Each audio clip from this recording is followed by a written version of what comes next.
Hello, welcome. Welcome everyone, and for you women.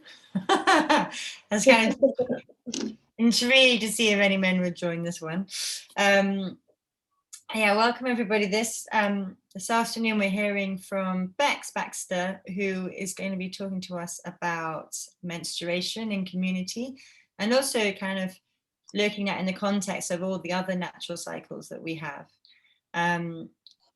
For life itself and for the work that we do, looking at kind of how we can be more powerfully in tune with ourselves and with each other when we are in community is kind of one of our inquiries. And, you know, looking at kind of like what other intelligent kind of other intelligences, I don't know if that's a phrase, that we have is kind of how we can better connect with one another. And particularly kind of looking at taboos and like how menstrual cycle and periods have for all time or well, let's say like since the Industrial Revolution perhaps, have been deemed as a taboo. And so this talk and Bex's kind of trajectories in the last few years has been really kind of shedding light on this as a taboo and why that is, and how by stepping into that, we can be more powerful and more self-expressive and healthier and essentially wiser in who we're being. And that level of extending our wisdom and our kind of knowledge into into our own cycles helps us kind of become lead us towards a wiser world. I'm going to hand over now to Bex. But before that, I'm just going to do a little bit of housekeeping. So if you have, so Bex is going to talk and then we'll have a kind of discussion and Q&A at the end. If you do have any questions, please do kind of make a note of them and then we can kind of discuss them at the end. You're welcome, please kind of have your mic off, so mute yourself during the talk just so there's no kind of background noise to disturb us. And yeah, if you've got any queries or any kind of concerns, then please do use the chat and I'll handle those. Yeah, but I think that's it. I think we're ready to go, Bex, if that works for you. Yeah, that's great. Welcome everybody. Thanks, Petra. Yeah, firstly, I just want to thank Petra and Life Itself for this platform. And for producing today, specifically about this platform, because the context, I was reading their manifesto about us radically creating a weller, wiser world. And I love that context for this conversation. So yeah, really grateful. And also seeing it as a little bit of a test drive for this conversation. What I love, even though I've done a TED talk, which some of you may have seen, some of you may not, which is all around this, the difference with, because I'm going to cover some of that, but the difference with having a conversation with other people is that we can evolve the conversation. It deepens our awareness of a subject and that education. And I love the idea of Life Itself talking about the education we should have had. It's like sometimes I go, why did we not know that?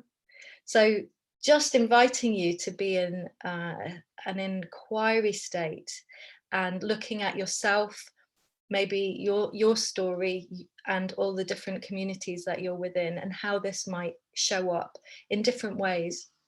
So yeah, thank you so much. And we'll start by, what I'd like to do is just see, I don't know whether people like making a noise or not, but I know we're on a platform which is a Zoom and a lot of people don't get to really connect properly, but I want to introduce the most fundamental cycle to our immediate life force, just to start us off, which is the breath cycle, which we take for granted, which is going on all the time, no matter what we're doing, whether we're running, whether we're feeling angry, whether we're working, whatever's going on, it is constantly taking care of us. But there's, in Hawaii, they actually have this amazing greeting. It's called honi.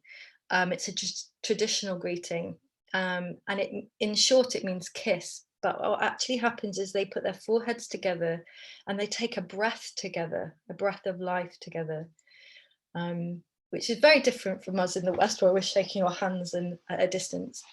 So I just want us to just, maybe even, you might even find that you fall in love with your breath for a moment, to just close your eyes, and we're just going to take a breath together, and I'm going to talk you through what you're actually experiencing. So first of all, if you just drop into your belly is the biggest chamber for your breath. So we just allow that in. We just feel our feet on the floor, and we feel our gravity against the chair. And we're just going to take some breaths together.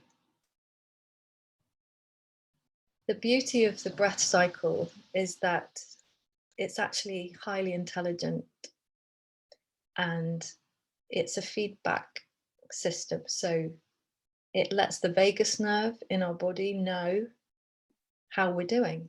If we're anxious or stressed, it's going to have a different temperament. And it then speaks to the vagus nerve, which lets the parasympathetic system know how we are, calms the body down as we take breaths consciously, connecting in with this ebb and flow that is going on all day and all night. And it is the most fundamental to our immediate life force. And I come back to that because we so often take it for granted and take all our natural cycles for granted, that without it, we would, immediately be in a bit of a dangerous situation. So just closing the eyes and just feeling into the body and allowing that breath in, and just get present to that.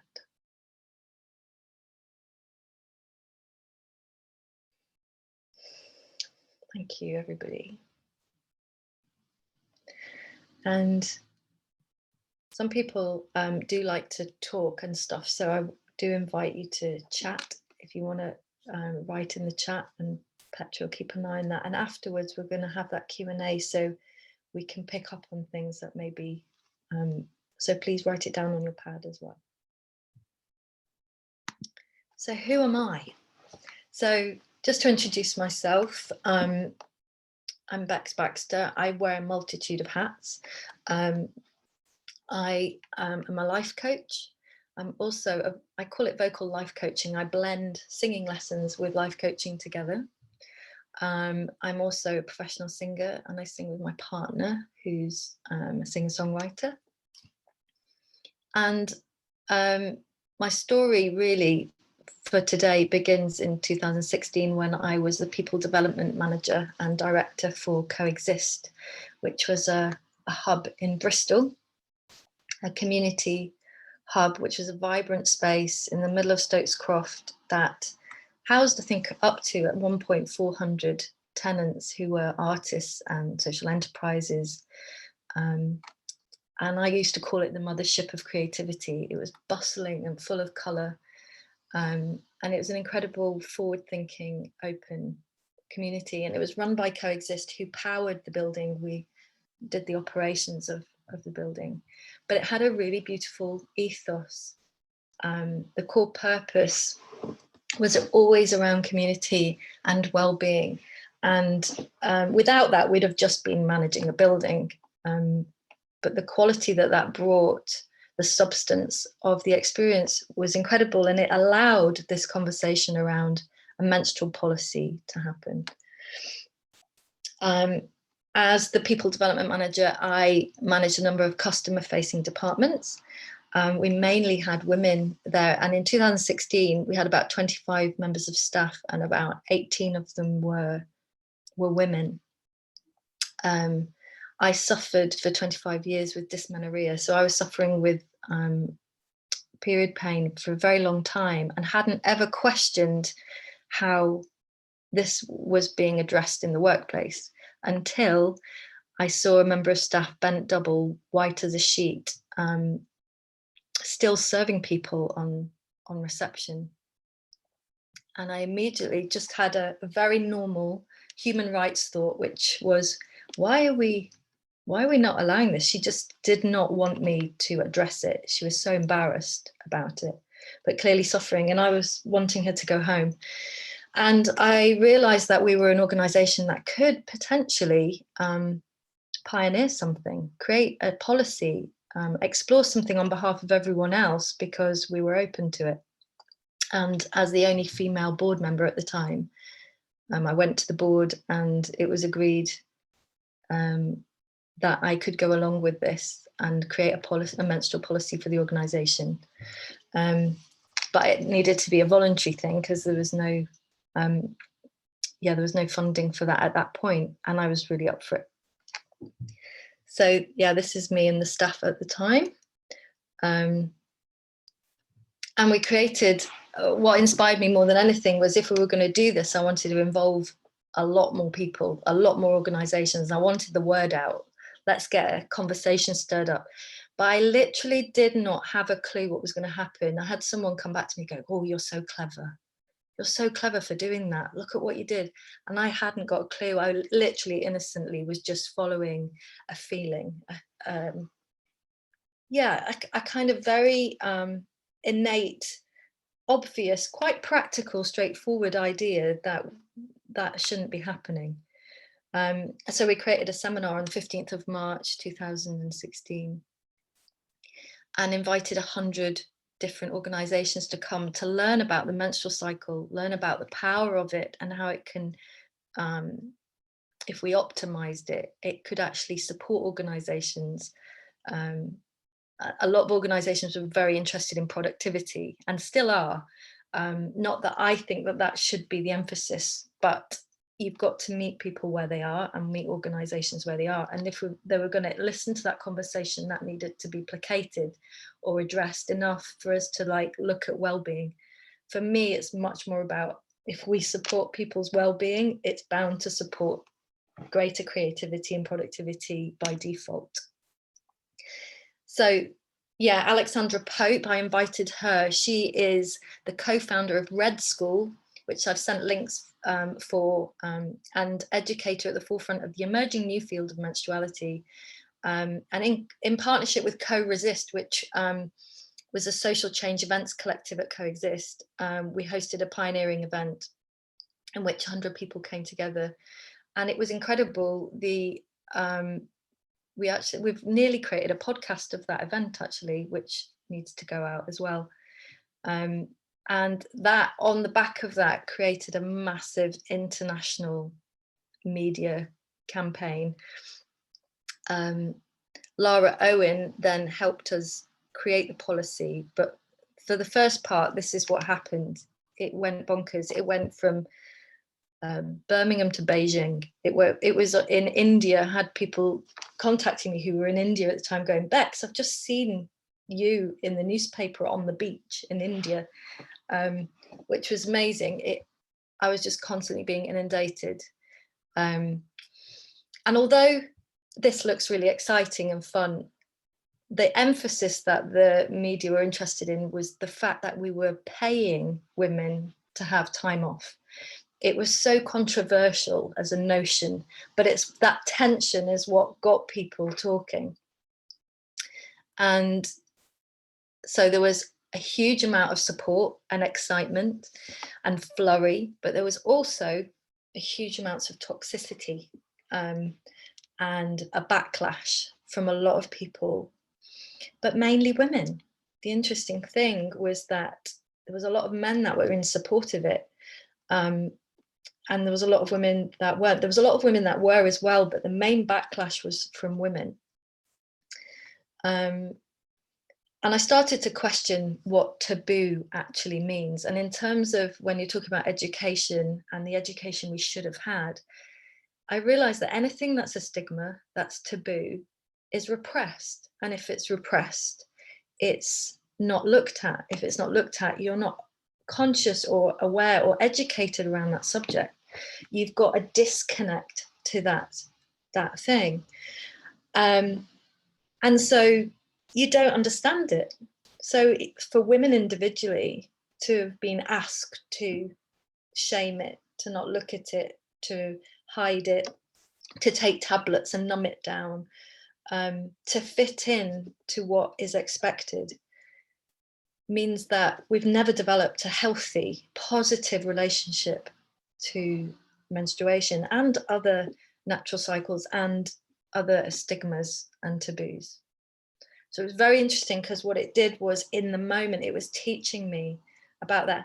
And then what happened as I went on this morning, little old me, never been in the media in my life and never expected it. And I was suddenly, faced with Holly and Phil, who I thought would do good cop and bad cop, but actually they both did bad cop. And I had a journalist next to me, you can see his hands, who apparently is ruthless and really goes for people. But because they were giving me such a hard time, he started to support me, which was quite interesting. But somebody rang in and said, a woman said, "You've put back feminism by 100 years by doing this." And it was a real shock. And I was on TV needing to respond to that. And what came to me was compassion and understanding, and realizing that there's a huge amount of fear to challenge such a taboo where women have been asked to try and look the same, not be deemed weak, in order to have the same opportunity of promotion, and to not feel shame. All of those different things have almost been like an internalized unconscious oppression that we've just taken on. And I know for myself, I never questioned it. I was just like, I felt the shame. I felt embarrassed to talk about periods for a very, very long time. But my response at the time was, equality is valuing difference. And that is what I stand for now, is people realizing that equality isn't about becoming the same as someone else. It's about valuing our differences, and how essential that is, that to have flexibility and flexi time within workspaces, or flexible approaches to meet the needs of different people. So I wanted to just connect with you guys a little bit and ask you a couple of questions just for yourself, really. And if you want to write in chat, it'd be lovely to hear any thoughts you have, and just give you a minute to write some. Where have you adapted or repressed something to fit in, and what was the impact on you and others? It could be really small, it could be quite big. It doesn't have to be a pioneering period policy. It could be just challenging something. Where have you challenged a stigma or status quo? What was the impact on you and others? So one where you've repressed something about you to fit in, and where have you challenged something to make a stand for your truth about something? And that's just for you to answer for yourselves. We can talk about that afterwards if you want to, or to write that in the chat if you want to just share. But to see how that shows up in our lives, sometimes on a daily basis, depending on what's happening for us. And I just also wanted to say, because as a vocal life coach, I'm interested in our wider voice, and especially for women. And I work from the premise that when our internal voice is aligned with our external expression, we are most satisfied and at ease. And so there's something around, as the more and more we become truly ourselves and allow our truth to be voiced and expressed in the world, the more we feel fulfilled and at ease with ourselves. So it feels really important to have a look at that. So the other side of the backlash and the toxicity, which has to come up when something's repressed, it's like the lid on a bottle that's been released, and some of that repressed stuff needs to come out to balance out. There was a huge amount of support and excitement, and this is in Czechoslovakia, a group who are tracking their cycle on the back of hearing about what we were doing, and thanking us for kind of parting the waves. They were kind of saying, you've just created a a clearing in the woods that's allowing us to even consider having this conversation. So it's really, really exciting. And there was a lot more like that. I also met a teacher not long ago, very young teacher. I was out having a drink and I said to her, what do you do? And she said, I do sexual education.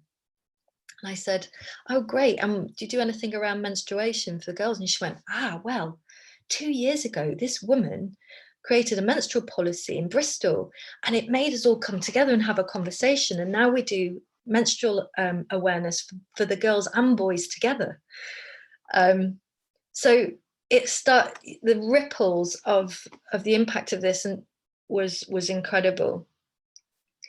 And the whole point of that seminar, talking about tracking the cycle, was to create a menstrual policy, to which I did, but I also ended up doing a TED talk around the menstrual policy itself. And I actually only had 10 days to do it, because somebody had dropped out and they pulled me in saying, we really want to hear about this. So I was utterly petrified. I wanted to be the next Brené Brown. I had help from Danny Baller, who was also one of the directors from Coexist and leads the Co-Resist movement. And and it was really great, and it's had a great impact, and it's something that can now voice itself across the TEDx platform, which goes across the world, which is amazing. And so one of the things that I was really clear about, this was my main sort of statement: women have an innate natural cycle that is intelligent, evolutionary, and life-giving. It is a power, not a problem, and needs to be valued for its potential, not treated as a sickness. And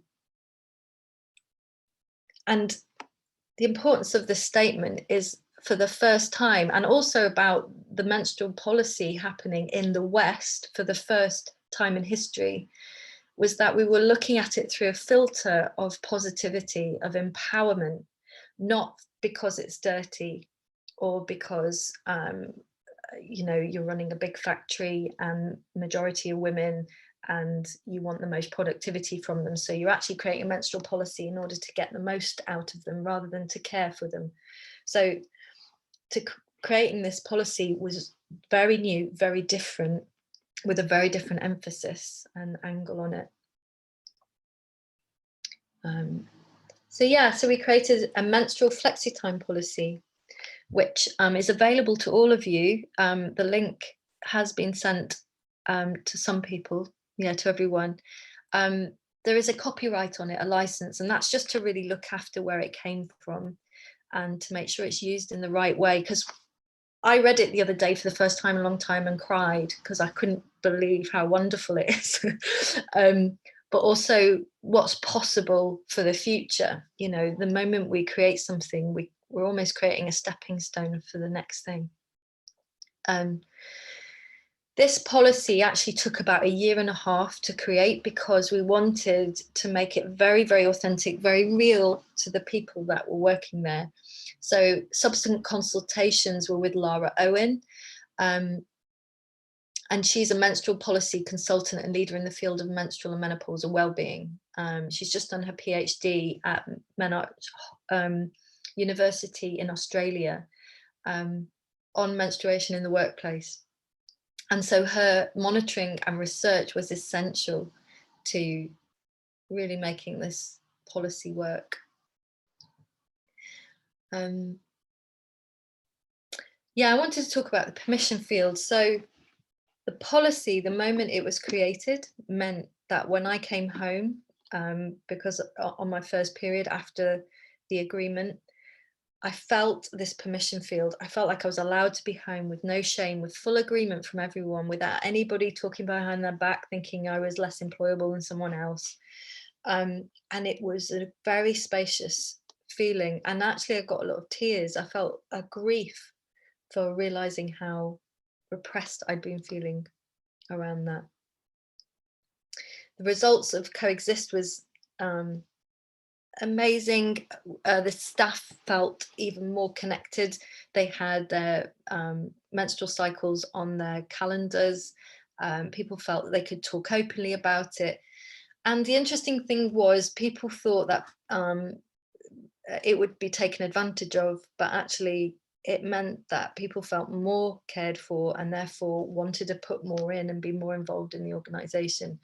So all of these fears or stigmas around this subject kept falling away and presenting themselves very differently, which was really cool. So I'm going to move now into what I moved on to do. I started to realize that I was interested in natural cycles, all natural cycles, and how they all kind of weave together, and how they can support us in our communities, in our organizing, and how really we need to come back to this in order to really optimize our well-being, our productivity, our creativity, and our connectivity.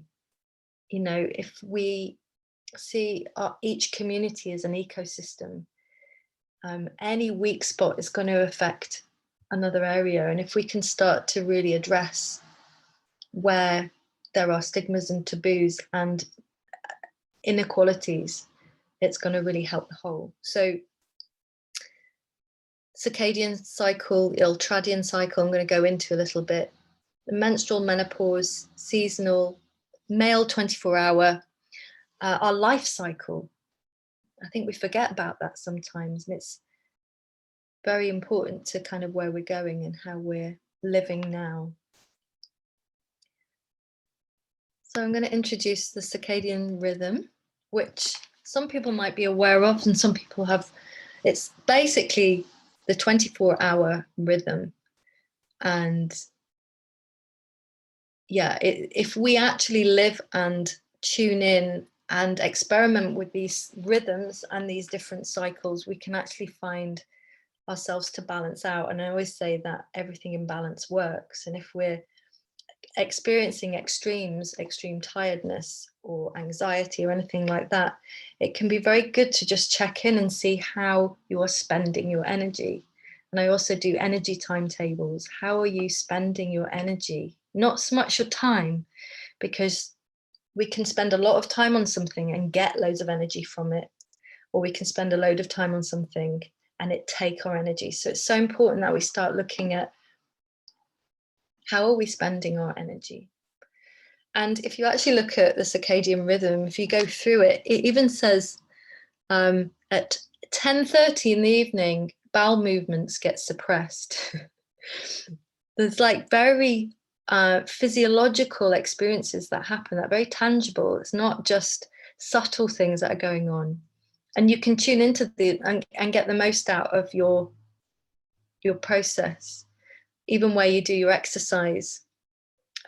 Sharpest rise in blood pressure, melatonin secretion stops, highest testosterone 9 o'clock in the morning. So they're saying that it's the times when you use your energy and get the most of your energy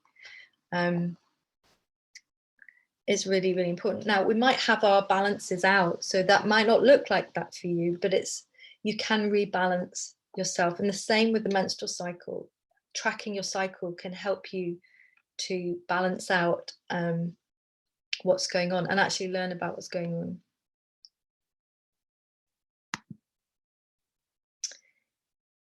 And the ultradian rhythm, a lot of people aren't even aware of this. This is kind of the cousin of the circadian cycle. And this is how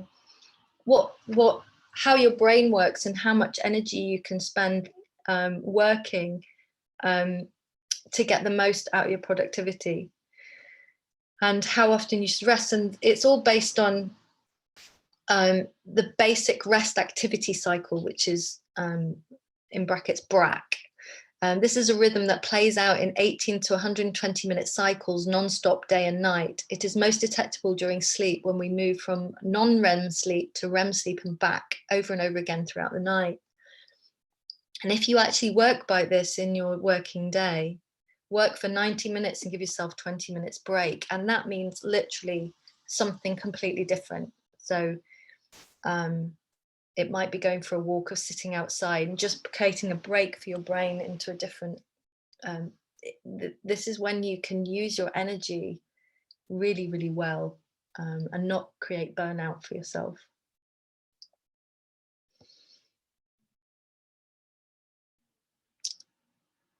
So I'm going to move from that into the menstrual cycle, because I know a few people who've signed up were really interested in tracking their cycle and the different seasons. So some people love this language around the menstrual cycle, using terminology of this, seasons.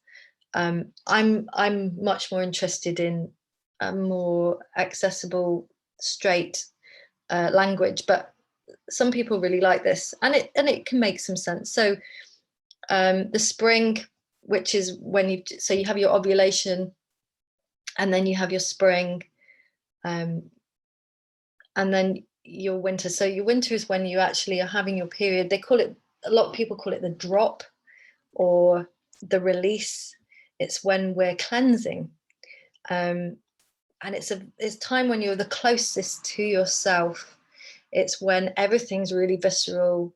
If you're feeling things, they're much stronger for a lot of women. Some women don't experience it like that. Some women aren't getting these sensations, but generally it's for the purpose of release. So it can be considered the winter, the going inward of your cycle. And then the spring. So when you move into the follicular stage, that's when we can feel at our most youthful, full of energy. And it's what, if we rest properly in our winter, this is where we can get a huge amount more of our energy. And in fact, if you actually listen to what's needed in each of these phases, you'll actually feel better overall. And I noticed for myself that the more I've started to educate myself, listen, I've found that I just do so much better. Yes, thanks for the thumbs up. So yeah, the autumn is when you're coming back down into your winter, and the ovulation period, the summer, is when you're opposite to your winter. It's like the peak opposite, and is when you're at your most confident, when maybe you could go on interviews or go dating, because you're actually the furthest away from yourself in a way. You're kind of more detached from the intensity of those very deep connections. So it can really help us as women to track our cycle, learn about ourselves, tune into our bodies so that we know how to optimize our health. Here's another one. So I wanted to share this one. This is one that speaks to me a bit more. It makes more sense to my language. So yeah, the reflective phase. So it's inner processing, creative reviewing. This is when you're having your period, and then you have your dynamic phase, your expressive phase, and your creative phase. So I think in one of my links, I've sent you the menstrual cycle broken down daily in 2 minutes. It's a little video, and it's very cool. And there's so much out there to help you. You can just literally put in menstrual cycle phases or seasons, and you'll find, that you can get anything you want in the language that you need it.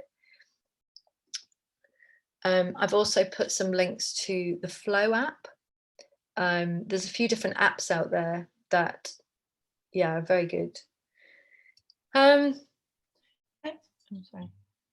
Yes, sorry. I've always wondered this, and I keep forgetting to ask. But does the cycle is the cycle like start? Like, is it day 1 is the first day of our bleed? That's how it's considered. Yeah. Great. Thank you. Yeah. And most women have a 28-day cycle, but it's different for everyone. And it's not right or wrong. There's kind of a minimum and a maximum where, if you went to a doctor, they'd say we maybe need to look at that. But generally, you kind of get used to knowing what's your balance for you. But I've also put some links to the Red School, who are experts, and that's their main focus, is on tracking the cycle and really understanding, getting the benefits out of it, and learning that it's a guidance system for our optimum health rather than a problem. And so many people still relate to it as like, oh, my period's here. And I understand that, because I know for myself that the more pain I was having, the less I liked the thing, and more I wanted to ignore it and reject it. But in that rejection created this backlash. It shouted louder.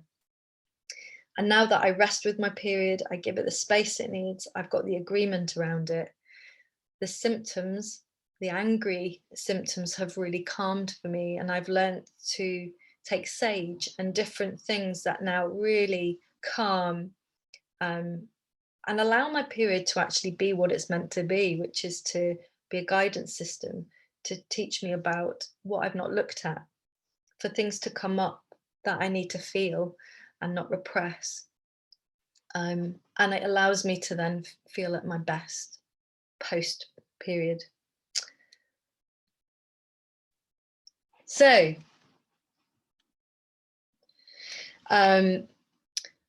Weller, Wiser World, I just wanted to put this there, like, how can we bring this back to who we are and what we need to create in the world for our communities and for ourselves? And that is a question really to ponder. The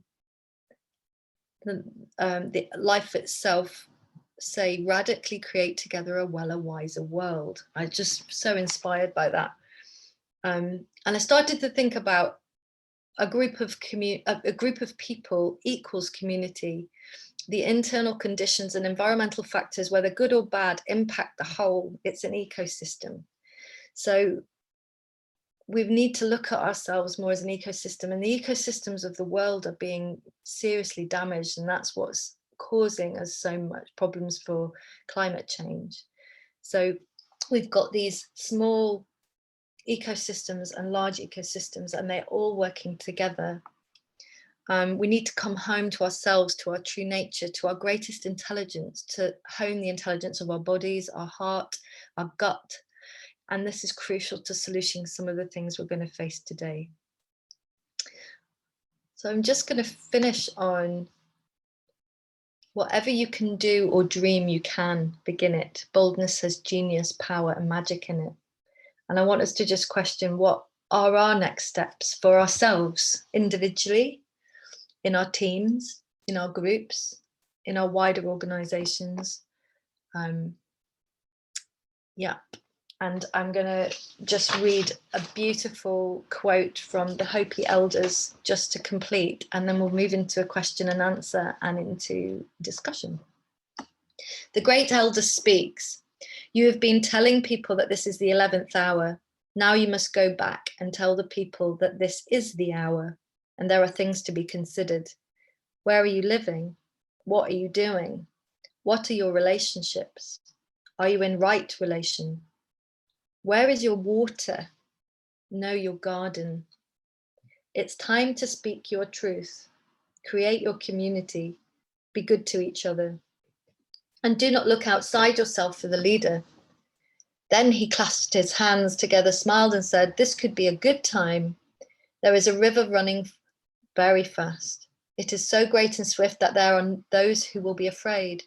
They will try to hold on to the shore. They will feel like they are being torn apart and will suffer greatly. No, the river has its destination. The elders say we must let go of the shore, push off into the middle of the river, keep our eyes open and our heads above water. And I say, see who is in there with you and celebrate. At this time in history, we are to take nothing personally, least of all ourselves. For the moment that we do, our spiritual growth and journey comes to a halt. The time of the lone wolf is over. Gather yourselves. Banish the word struggle from your attitude and your vocabulary. All that we do now must be done in a sacred manner and in celebration. We are the ones we've been waiting for. And that was a prophecy spoken on June the 8th, 2000, beginning of this millennia. So we finished a little bit early, but I'd really love us to move into question and answer and really find out from people what resonates for them and what more information you might need. Okay, thank you, Bex. a lot of like brilliant, resources, information, knowledge, care, your own journey. It was really, really rich. So thank you so much for sharing that with us. And lots to kind of follow up on. And all the links are on the webpage, and I'll also send them all out to you, all the kind of resources that Bex has mentioned, so we can kind of start our own journey. Okay, two people had to call and they messaged me privately. Something came up for them, so they had to leave. But anyway, so for those who are still with us, does anybody have any questions or statements or comments that they would just like to share, and we can kind of start the conversation?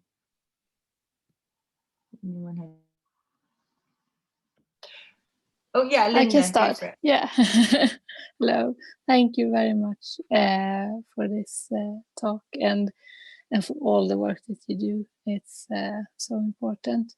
I've just started to look deeper into my cycle a few months ago, and it's really interesting, and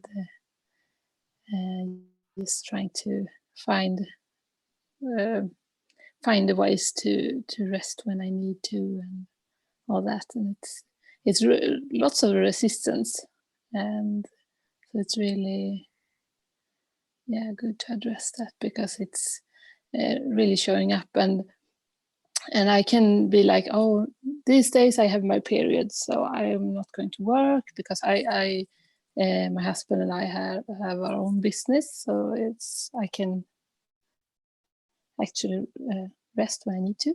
But then I suddenly find myself being like, oh yes, I kind of need to rest today, but I need to do this work also because the customers are waiting, and then I step over myself again, and it's quite frustrating. But it's I try to look at it and be like, okay, we have a new opportunity next month, and then we can do some adjustments and see what we can do. So yeah, thank you for the inspiration and all that. Thank you, Linda, and thank you for sharing your personal experience. I think for me, the reason that this policy is bespoke, and it should be only used, it needs to be created with the people. And like you say, you've got to look at your personal circumstances and go, what's going to be right? And there might be a little bit of a journey to work out what that looks like. I know for our company, we were able to look at it in that way, but other organizations are going to maybe have other restrictions to how they're going to do that with the way their business model looks at the moment. So thank you. So thank you. Are you quite happy to be in that little journey? Is yeah it's really great. exciting. Good. And I'm not sure I've got the resources you talked about, because I signed up today, so maybe I missed it, or maybe I just haven't checked my email. So. Sure. I think Petra has got the links, haven't you? Yes, so they're coming out after. So once this is finished, okay. I'll send them to you. Yeah. Perfect. Yeah, thank you. You're welcome. Bex, I had a question. So sure. Lily for life itself. So we have.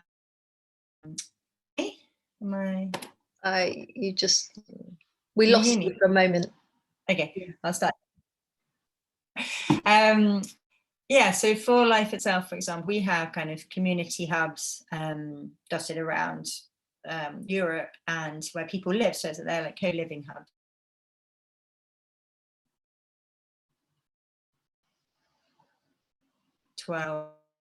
Oh, we've lost you, Petra. Why is this happening? It's just every now and again, it'll probably just settle in a second. It started raining, so it could be that. So random here. Okay, well, I'll turn it off on my phone. So like, we have kind of communities co-living together, and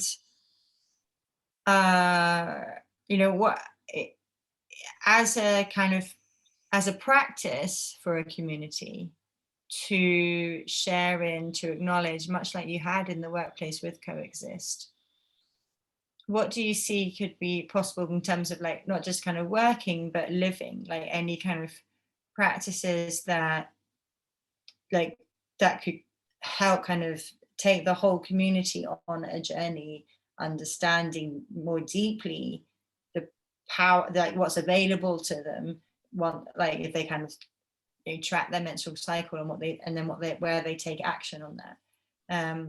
Have you done any kind of work or spoken to any kind of intentional communities or people that live together about what that's like, rather than just the workplace? No, not directly, but feedback I've had from people around creating better conditions around menstruation generally and making it much more easeful is one of the things is not having to hide, the idea of hiding a tampon under your sleeve or secretly getting it off someone to go to the toilet, and it being this quite stressful, shameful reinforcing of the taboo just in doing that. So somebody did tell me that they'd gone to, I can't remember whether it was a building, and they were worried about that. Oh, they're actually in an organization doing a bit of facilitation, and she realized, and she's very open about this, I won't name names, but she thought she was going to leak, and went to the bathroom, was feeling quite stressed, and found there was this lovely array of resources for her, completely open, like not in a secret box or anything like this, just completely like that's for you. And she felt really cared for, and it made a huge difference. Like it wasn't hidden, it was very open, normalized, and that made a massive difference to her, that was there. And I know at Coexist we had a menstrual box, so if people came they could just come and get a tampon or anything they needed to support them if they needed to. So that was one thing. Also having it being spoken about, like things not hidden generally. We had resources on the wall. People could talk about it in check-ins. And I don't know if in your communal living, people are meeting up, and whether that can be more voiced as something that, a lot of the people living there will be dealing with and will be affecting maybe where they are in themselves. And that really helped at Coexist. Men and women were able to talk about it openly. It became totally normalized. So check-ins, people would say where they were in their cycle as a normal thing. It wasn't even questioned. And I think that's quite radical for where we've been.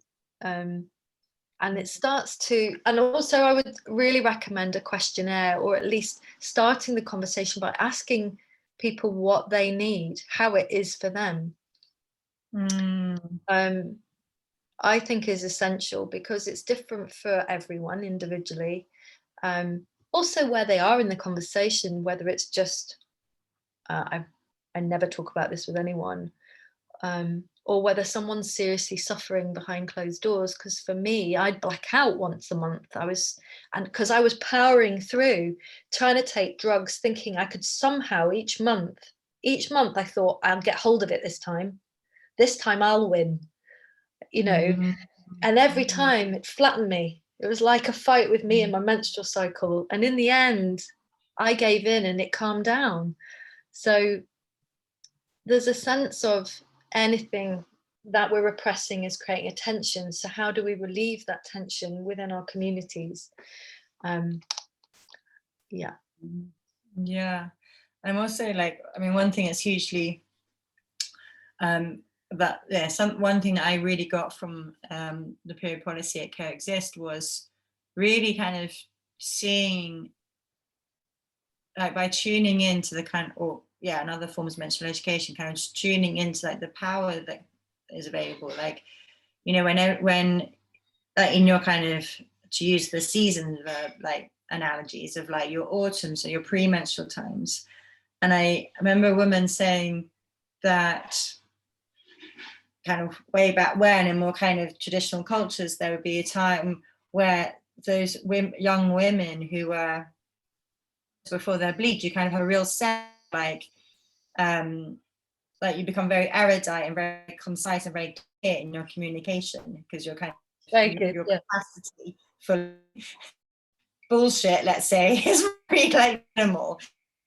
So like people will come and say, hey, this is what's going on, what should we do? And this woman, like these young women could say just like yes, no, like yeah, you know, just kind of being very like clear about the communication. So as you say, like as you started with, when you repress something, you don't then educate yourself with it. You know, you're pushing it, and you don't therefore see any of its worth or its value.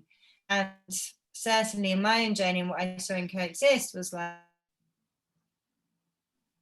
the kind of autonomy that like, and the kind of power that it gave us by having like that understanding about the autumn, but then also about the summer, and just booking in those kind of more crucial meetings, and that being shared as an understanding amongst the organization, you know, like, you know, how do we kind of, yeah, like really kind of supporting one another to kind of, you know, when we're having certain meetings or doing certain projects or whatever it might be, an activity tuning into this cycle. And I think that certainly is up for me in kind of how I like coach or support, you know, other women. And yeah, where am I going with this? I don't know, but yeah, so I think there's something about the kind of I love acknowledging that, you know, there's I need to get the links to these, but there's an indigenous tribe where so apparently traditionally the what they call it, the bindi, the red bindi, was actually in indigenous tribes used where the menstrual blood was put here so that everyone knew that someone was on their period, and also that and it was honored. So in some indigenous beliefs, it's an honoring. It's understood as, so there would be a chair and the woman would sit if she needed to speak whilst on her period, and everyone would wait and listen for the wisdom that came to help the wider tribe. And the red tent is, you know, for some indigenous people, is for that purpose, to honor it, to give it a space for it to be allowed to do what it needs to do. And then you've got the complete opposite, where it's repressed, it's considered dirty, evil, that it's going to create harm. And it depends what belief system has kind of opened up to that. But that acute period where, it's like you feel things really acutely, your sense of intuition and knowing and is quite harsh. And it needs to be met and listened to, but it's really important. It's quite directive energy. It's so, but then there are other phases. So a woman's cycle, monthly cycle with the moon, is very changeable and has different needs all the way around. And if we honor them, give them space, and our environmental factors reflect that also. So if we're not being shamed by the wider context, if we're if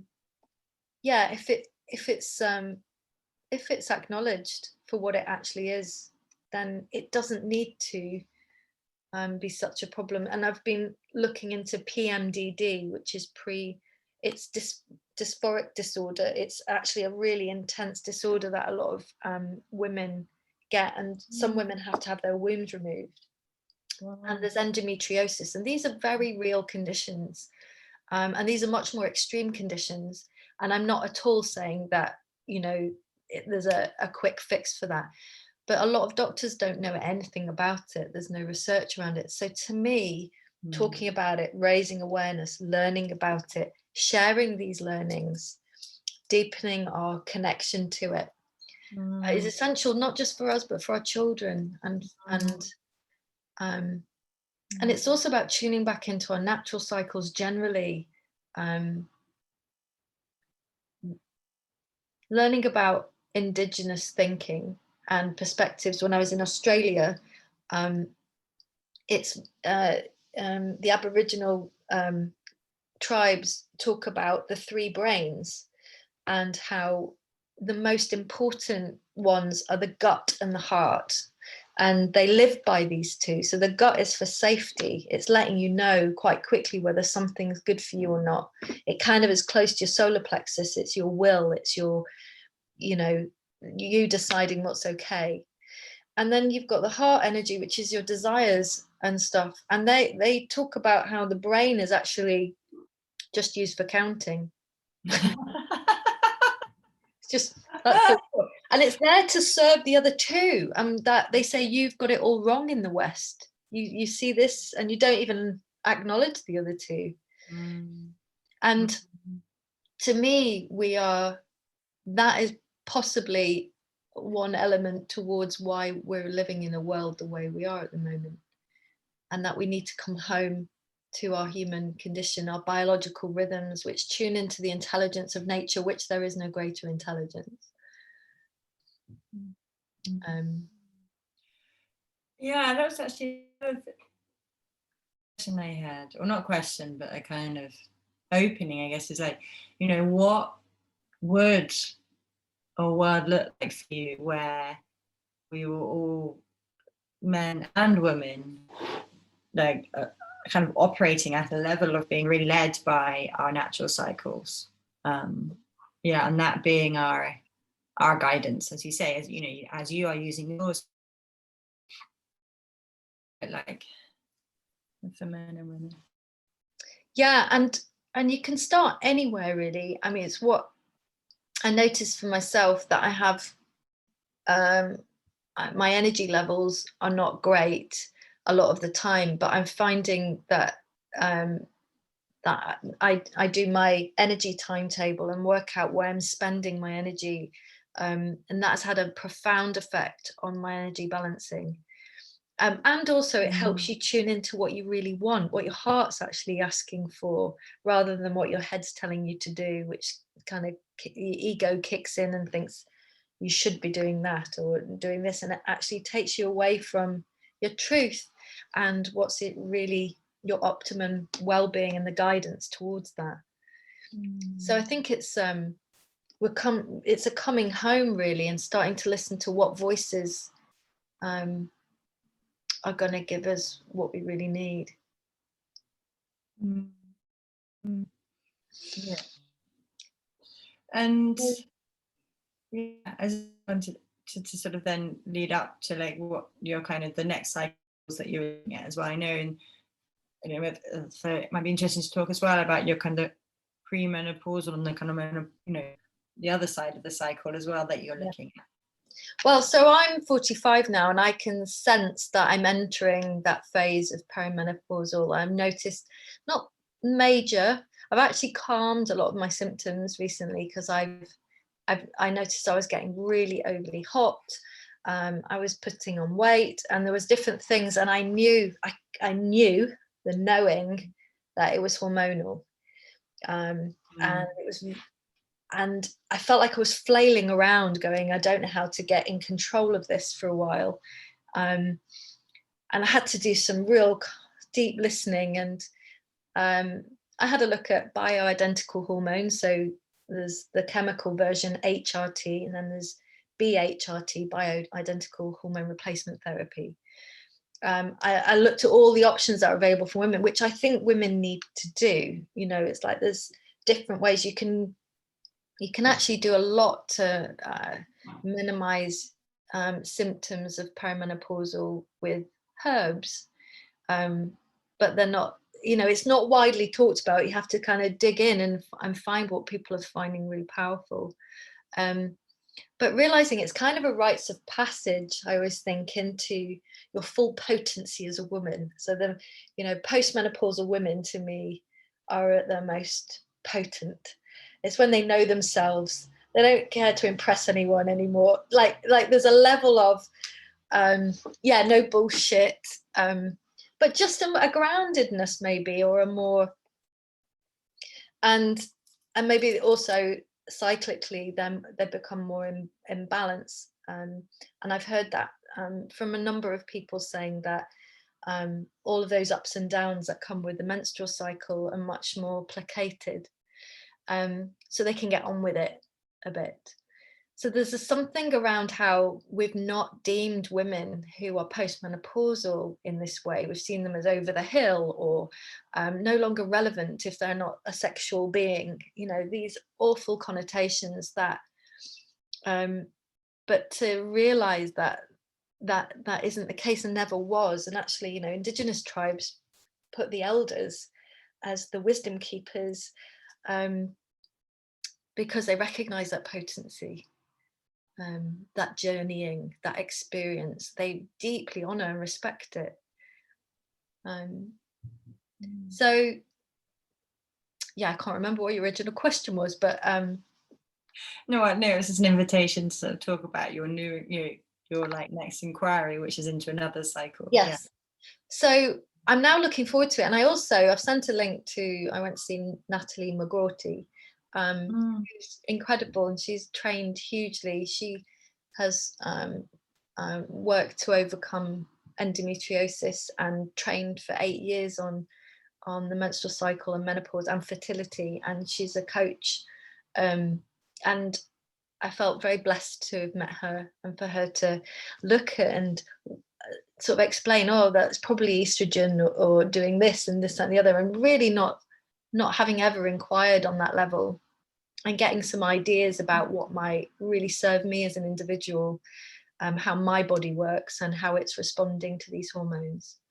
And she introduced the idea of bioidentical hormones, which I'd never even heard of, and realized that we can really empower ourselves and not be at the whim of or victims to these these biological rhythms. We can use them for our benefit, and when it benefits us, it benefits other people. There's always an impact. Yeah, just to speak to that, one of the reasons why I was very keen to hold this talk was over the summer, Life Itself, we held a kind of community building festival. I like physically like building and knocking down walls, and so we're taking on this big farmhouse in the south of France, and we're making it into a co-living kind of co-housing place. And one morning I was like super powerful, and I was like, you literally couldn't stop my energy. It was just like, and it was like really high, strong energy, you know, sort of like, you know, throwing the men up the side and just being like, I've got this, and just like drilling, doing all sorts of things. And like, I think it was like the day, like the first day or the second day of my period. And the men were really surprised. They were like, but you're bleeding. Like, you know, you're supposed to be like bending over in pain. Like all the adverts say that you need loads of chocolate. Like, you know, like you're supposed to be really weak at this time.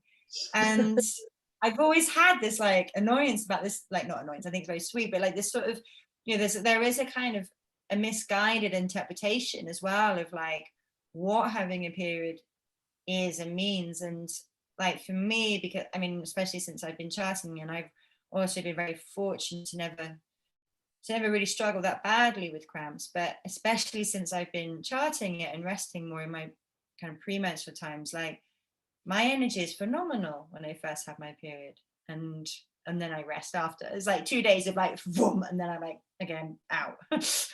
but you know, but yeah, so it's sort of also like, I think there's a really radical act there of challenging this sort of notion that, which is a very let's say kind of useful notion, that it weakens women, and it's bad, and it's like this sort of, yeah, there's something kind of in our marketing and in our like in brands that it's kind of like a bad thing. Yeah, and I wondered if you could speak to that at all, of like what you've discovered. And then Sylvie, yeah, we'll go to you. But yeah, like anything around the power that you get, the energy that people can have when they first start charting their periods. Yeah, I think, I mean, I can only speak for myself and different people at Coexist that have commented on, when you track your cycle and then you give yourself what you've not given before, And to get those results, like that permission field to suddenly be at home and I was allowed to rest. And in a way, I felt like I had a responsibility to rest because I'd been granted this, this permission. So I really did properly for the first time to respect the time off. And what happened very, very quickly is I started being able to work from home as long as everything was quiet and still, and I was able to stop if I needed a break. So I would always, like on my strongest day, literally have complete time off. But normally I'd be in a darkened room for 3 to 4 days and just having to just face the demons of my period.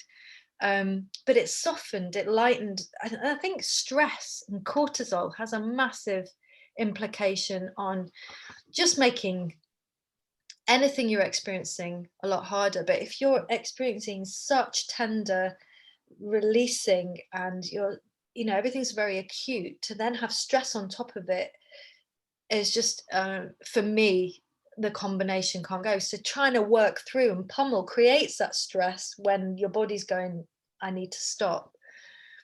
And I think it just made my symptoms 10 times angrier. Which makes sense. It makes quite logical sense, really. Ladies. Yes. Ludi speaking. Yeah, thank you very much. First of all, Petra and Bex, thank you very much for making this conversation happening. Let me just turn on my camera so you can see me as well. Hi. Hi. Nice to see you. Yeah, I can totally relate to what you're saying, Bex, because I really do think that stress amplifies, the cramps and everything around these bad experience on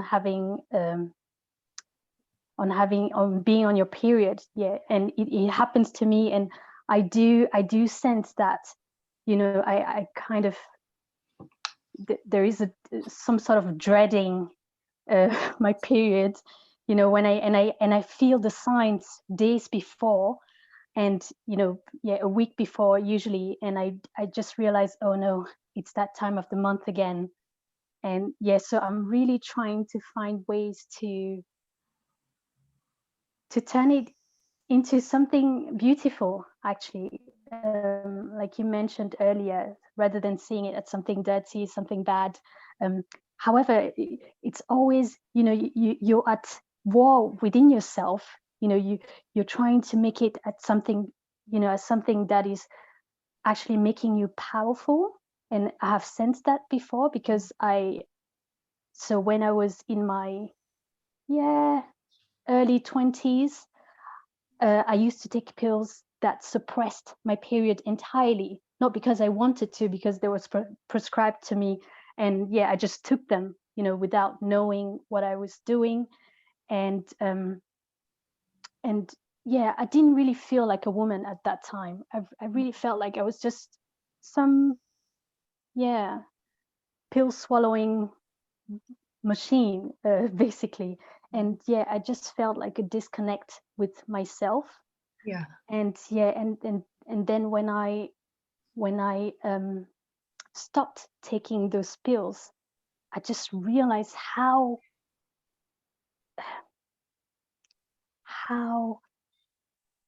moving my body was.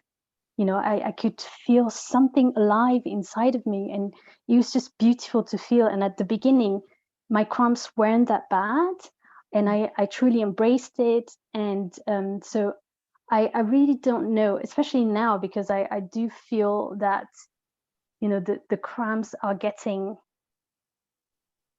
as bad as they were maybe 10 years ago. And so I've started trying to make it beautiful. I bought like really, really cool, like good looking period underwear from the brand Things. So it's really fun, and I actually look forward to wearing them. And every time I do, I feel like, oh, that's so stylish, that's really cool. And and telling all my friends about it. And also what I notice is that, you know, even between women, it's so complicated to speak about period in general. So I don't feel very very shy about it, because I think it's natural. So I would probably, you know, be comfortable. Yeah, I actually am comfortable speaking about diarrhea or stuff like that. So it's quite fun. However, I've found it really difficult to speak about it with others, you know, either at work or with friends. So we would have really brief conversations about it, but there seems to be it always feels a bit embarrassing, you know, to raise the subject. So how like, what would you recommend maybe to make women, especially women, to feel more comfortable speaking about it? Because I don't really, even if I want to speak about it, I don't want to force anyone to, you know, to start a conversation with me. And I do sometimes when my friends tell me, oh, you know, I have really bad cramps, I really want to help, and also just, you know, maybe help them just release that pressure as well. But so it's always just a few lines that we're speaking, and then we just go on to something else. Like, would you recommend something, for example, for me? Thank you, Claudie, and thanks for sharing so openly. It makes me think of how we integrate these things back into society, back into to normalize it. So it's not, you know, if it's taboo, it's kind of like, oh, she just said that word, period. I mean, I even felt embarrassed up until the point of seeing this employee. I think seeing someone else suffer so much reflected back what I'd experienced my whole life, and I'd never questioned it. And it was kind of bizarre. So to me, how do we integrate it? How do we integrate it into, and first of all, we have to start talking about it. And I always say to people, if you think a thought, it's got a vibration, thoughts could become things, right?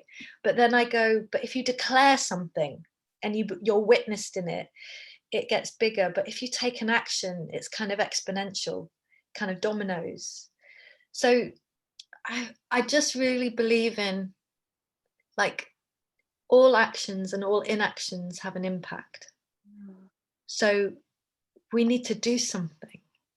And it doesn't really matter. It could be just like, do you know what? I'm going to, because in this menstrual policy, there's an opt-in, or so we assume people have opted in, but they can opt out completely with no questions, because they might respect it and like it and love that other women are doing it and it's good for them, but they don't really suffer and they don't think about it and they're fine. That's your choice.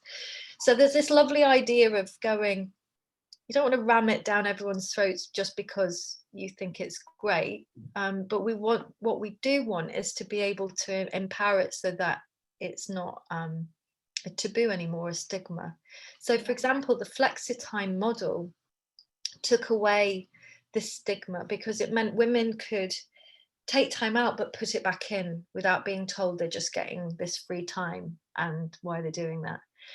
I personally feel like that having that time off, when the whole point of a menstrual cycle is it creates life, we wouldn't be here without it. It's necessary for us as a human race, that it's acknowledged as it should be. But for now, that's fine. But I think generally we need to start all being much more flexible in the way we are with each other and in organizations and in communities, rather than one size fits all. Generally. So it's kind of a breeding ground for ideas right now. Like it also is about being bespoke to the people that are around you and what you want to create. So it could just literally be holding a meeting for anyone interested in talking about that, and people can opt in or out, and then talking about what can we do to further this conversation or integrate it further into our world. Yes, that's a brilliant idea. Thank you so much. I actually have been thinking of doing something similar at work, because I do feel that this is actually the way of putting things in motion, and work is the best place to talk about these things, actually, because we spend most of our weekly time working, interacting with others, and the thing is, when we are on our period, we might be suffering in silence, and I think if we are able to share these experiences together, it could even have a greater impact, where we could also have this flexi time actually integrated into our own policies. And so I think it's brilliant. Thank you very much. You're very welcome. Thank you. I just wanted to comment as well on this flexi time, taking time out. Not everyone could do that. Certain roles didn't need to actually take time off. They would go in another room. So we create options for people. We also had a well-being space, so any staff member, regardless of menstruation, could go and have 30 minutes in there if they needed time out. Yeah. And the flexi time model applied to the guys in the organization as well. And there was somebody that had in marketing that had regular migraines, and he knew how often they would come on. Very similarly, we applied the same policy to him.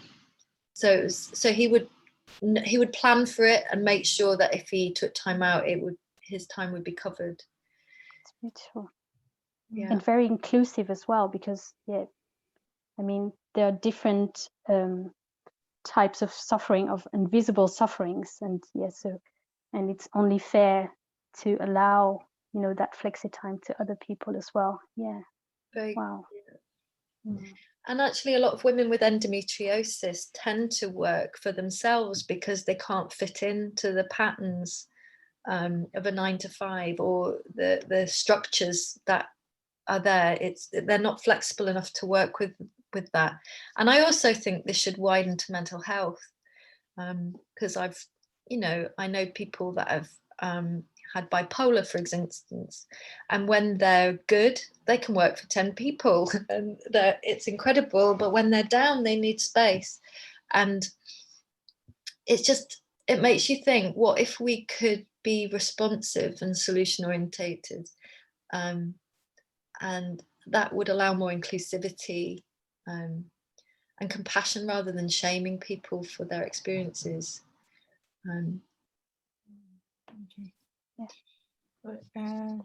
Sylvie had a question. Hi, Sylvie. Hi, unfortunately, I have to go really soon again. I missed the part, but I guess I wanted,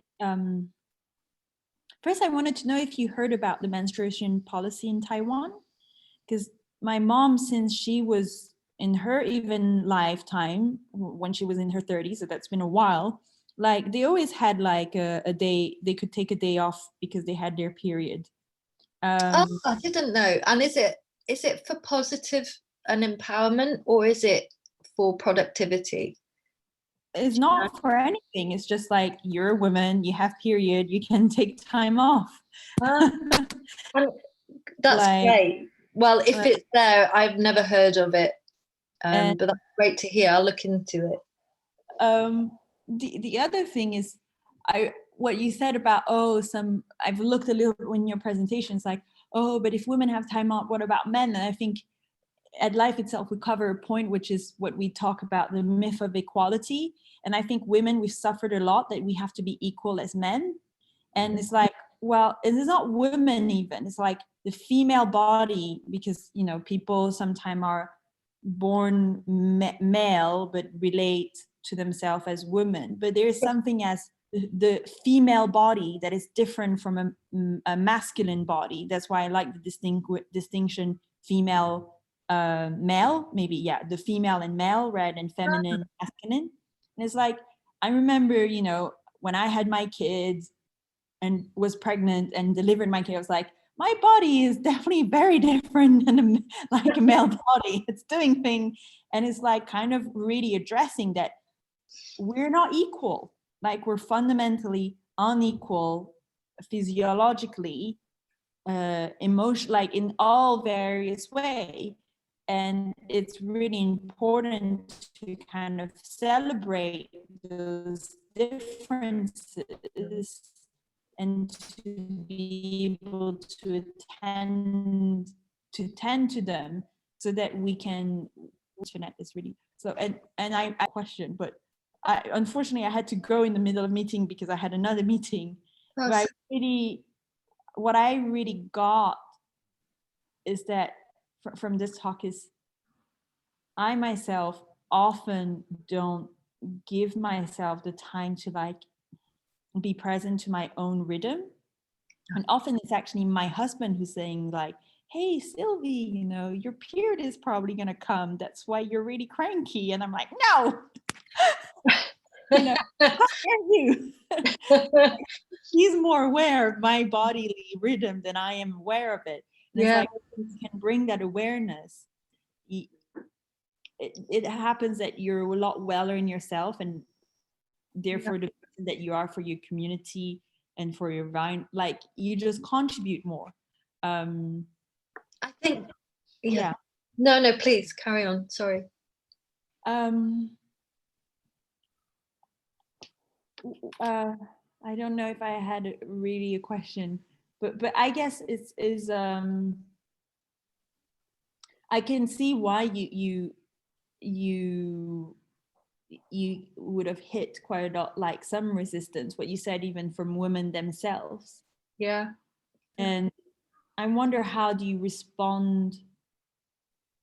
One thing that I have to say I really appreciate about your approach to it is not just, it's like you really kind of say, okay, it's not just for me, because you could say like, hey, I could make that request for myself. But no, it's kind of the attitude of, hey, I wanted to make a policy, like I want this for all women, and that, like, you know, I'm going to work with other women to have it for all, that available for all women, right? And just like, I'm going to just find a solution for myself, meaning maybe work remote. And I think that's something that I think is very powerful on that approach. I think for women to, if we want to see things more the way we'd like to, it's really great to have that approach on being like, let's make a policy out of it. Which so is how it integrates, which is goes back to integrating it. It then becomes the air that you breathe, and then it changes the culture, and then that passes on. So, and I think it's a good way to have a conversation. By proposing a policy, it triggers a conversation, like opens up in the air. I guess I'll have to rewatch the video when it's online to see the part that I missed. But a lot of my question was like, I'm just completely unaware of like, what is the period cycle? What should I be, you know, eating or not eating? You know, like how do I approach that? But I imagine you covered that during the time that I missed, so I might just go back in and rewatch that. I touched on it. I didn't go into a lot of depth. I've sent some links, and actually you can, I'll get a link to send to Petra, which is around eating for the different phases of your cycle, like what you're meant to eat, what vitamins you're needing more of at different phases. Is very interesting. Because also in Asia, my mom, like, you have those kind of like herb pharmacy, kind of old school, like grandma old school, and like they have herbs that you eat, like it's kind of really well known. You go to the you even have, like, we even have restaurants that specifically do a kind of chicken soup that is very specific for period time, right? It's just, I think there is like a massive taboo, I think, in the West about, and I think it has to do with the equality complex. I think there's a number of things, like, to me there's the sort of feminism, sort of the pendulum swinging a bit too far, and thinking the only way to create equality is to prove to men we're not weak, which means denying our bodies, rather than valuing the differences and sort of trying to break through that taboo. I also think, like, living inside of an economic growth model, which is more, better, bigger, faster, the cultures that we're inside of, the structures are very much not suited. I don't even think for men, you know, it's not just women, I don't think it suits men either. No. And actually, sorry. No, sorry, you continue. So all I was going to say to complete on that was the supporters. I got this 60-year-old man ring me up saying, I just want to thank you for what you've done. Because I've got a daughter and 2 daughters and a wife, and they've all suffered a lot. And I really worry about them because when they get, you know, they're at work or whatever, and I just feel like this has needed to be addressed for a long time. And I got that from quite a few different men who've got mothers, daughters, sisters, you know, they're around women within their community, and a lot of the time they feel helpless. They're not sure what to do. They're taught by us really to shame it or to not talk about it, or they're letting us lead on that. So in a way, at Coexist, and the guys felt a lot more empowered to understand it and talk about it and know how to support. So I think it's not just for women. It's like we've got communities, and there's an impact wider than ourselves. Like when I was, I think 21, at university we had to do a presentation, whatever we wanted, and I presented. At that time, was still kind of quite edgy. I presented the moon cup. And I just got so much freaking heat for it. It was like, oh, booby girl, and it's like, no, moon cup is great. And is like, you really see how much, like also how much unawareness. And I think one thing that I found very healing is women to women to create the space to have and share that knowledge, explaining things. Like what's going on. Like I think often we have an assumption that what's going on for you is going on for others, so you don't need to talk about it. But actually, even if that's the case, it's really great to still talk about it, because you also realize there's differences. I've only discovered that there was that level of pain because one of my friend had, I don't know how you call it, but what you had. And I was like, what? That exists? I have cramps, but I don't have nowhere close as what she has. And it's so enmeshed with, you know, how we relate as a woman, having kids, having children. It's like, it's not compartmentalized. And I think that's a little bit what you're touching upon, this is to stop compartmentalizing our being. Absolutely. Reintegrating, reconnecting, coming home to ourselves and listening, and trusting, learning to trust what's going on. So we rely so much on our head when, you know, those other voices, you know, your intuition, that little voice that we go, oh, and shove it to one side, which gets, I've noticed for myself, if I don't process certain experiences or emotions, or I don't listen to certain voices, my period lets me know it's all there. And it's like, I haven't got a choice. It's like it's happening. So I can be bawling my eyes out for days of something I've not dealt with and just put to one side that needs to come out. So the intensity that for me that showed up around my periods tend to be, this tension that happens throughout the month, or things not dealt with. So meeting our needs, coming back home, and learning from each other and continuing to have these conversations just seems essential now. And the taboo has pretty much, it was really addressed around then, and there's been a hell of a lot going on around menstruation. There's a new, me and Petra were looking at it, a new body form advert, which is really great all around the menstrual cycle. Really not like something where they've used blue ink, you know, lagoon blue to represent blood. It's like, it's visceral, it's like, it's great. And that's where we need to go. We need to just make it much more relaxed and normalized. Yeah. I could talk for a lot longer, but I want to say a massive thank you. Oh, thank you, Sylvie. Thank you for your contribution. Yeah, thanks for being here. I'll share the body form advert. Oh yeah. Quite extraordinary. Okay. Well, shall I take one more? So Linda, did you have anything else that you wanted to share, or shall we start to close the session? Claudia just messaged to say that she had to leave. Yes. But yeah.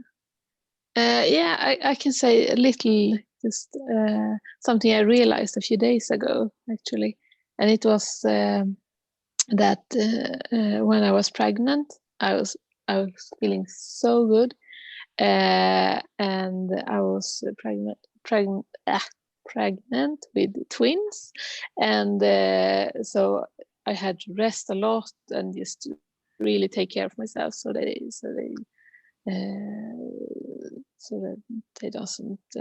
they don't get born too soon or something. So I really had to take care of myself.